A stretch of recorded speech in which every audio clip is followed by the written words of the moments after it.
নির্বাচন কমিশনের আপিল শুনানিতে আমার প্রার্থিতা বৈধ ঘোষণা করা হয়েছে এবং গ্রহণ করা হয়েছে। জন্য আল্লাহ তাআলার শুকরিয়া আদায় করছি। আসসালামু আলাইকুম ওয়া রাহমাতুল্লাহি ওয়া বারাকাতুহু।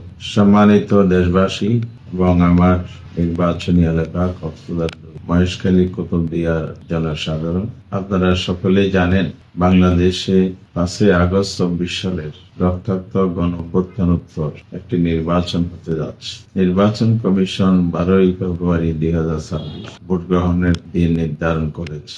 তফসিল অনুযায়ী মনোনয়নপত্র দাখিলের দিন ছিল 29 ডিসেম্বর 2025।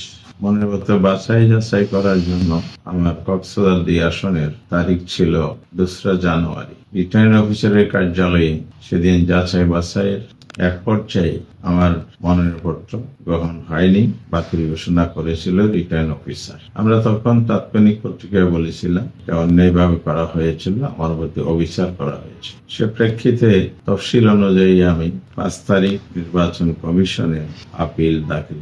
আজ 10 জানুয়ারি নির্বাচন কমিশনের আপিল শুনানিতে আমার প্রার্থিতা বৈধ ঘোষণা করা হয়েছে এবং গ্রহণ করা হয়েছে।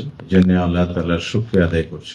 সেই সাথে নির্বাচন কমিশন আইন এবং ন্যায় বিচারের ভিত্তিতে যে রায় দিয়েছেন, এর মাধ্যমে আমরা জাতির সামনে এটা স্পষ্ট করতে চাই, কমিশন আইন এবং সুশাসনের ভিত্তিতে যদি সকল কার্যক্রম পরিচালনা করে, তাহলে আগামী নির্বাচন সুষ্ঠু এবং জনগণের প্রত্যাশার আলোকে একটি সুষ্ঠু নির্বাচন অনুষ্ঠিত হতে পারে। আমরা মনে করি এই নির্বাচন সুষ্ঠু হওয়ার মধ্য দিয়ে আগামী দিনের বাংলাদেশ নতুন পদযাত্রা শুরু।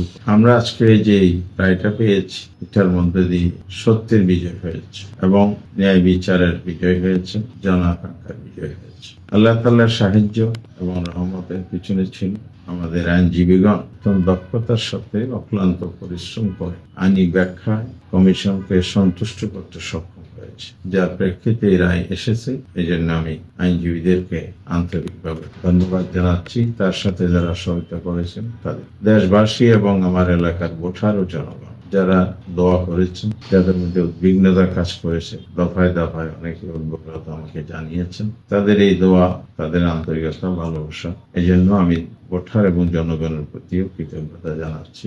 একটি কথা না বললে নয়, এই যে জনগণের উদ্বেগ, উৎকণ্ঠা, ভোটারদের মধ্যে একটা এই ঘটনার প্রেক্ষিতে নেতিবাচক একটি প্রভাব তৈরি যারা চেষ্টা করেছে, তারা এখানে ব্যর্থ হয়েছে। সকল জল্পনা কল্পনার অবসান আজ ঘটেছে।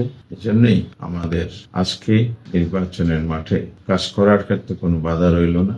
একজন নির্বাচন কমিশনের বৈধ প্রার্থী হিসেবে ইনশাআল্লাহ আগামী নির্বাচনে আমরা প্রতিদ্বন্দ্বিতা করব। এক্ষেত্রে প্রশাসনের ভূমিকা নিরপেক্ষ হোক, লেভেল প্লেইং নিশ্চিত হোক, আর আমরা নিয়মিত মনিটরিং করব কোথাও থেকে কোনো ধরনের পূর্বের ন্যায় ষড়যন্ত্র হচ্ছে কিনা এ ব্যাপারে আমরা সজাগ থাকবো। ভোটার জনগণ আমাদের কর্মীদের সজাগ থাকার জন্য আহ্বান জানাচ্ছি।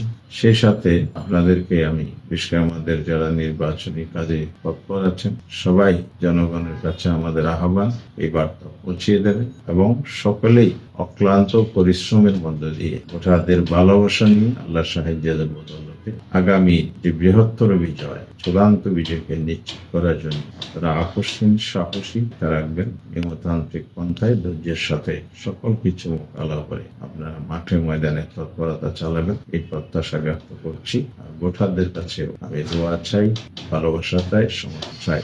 সবাই দোয়া করবেন। আবারও সবাইকে ধন্যবাদ ও কৃতজ্ঞতা জানাই। আমার এই সংক্ষিপ্ত বার্তা এখানে শেষ করছি। আল্লাহ হাফেজ। বাংলাদেশ জিন্দাবাদ, বাংলাদেশ জামাত জিন্দাবাদ। আমার এলাকাবাসী সবার পুনরায় আসসালামু আলাইকুম।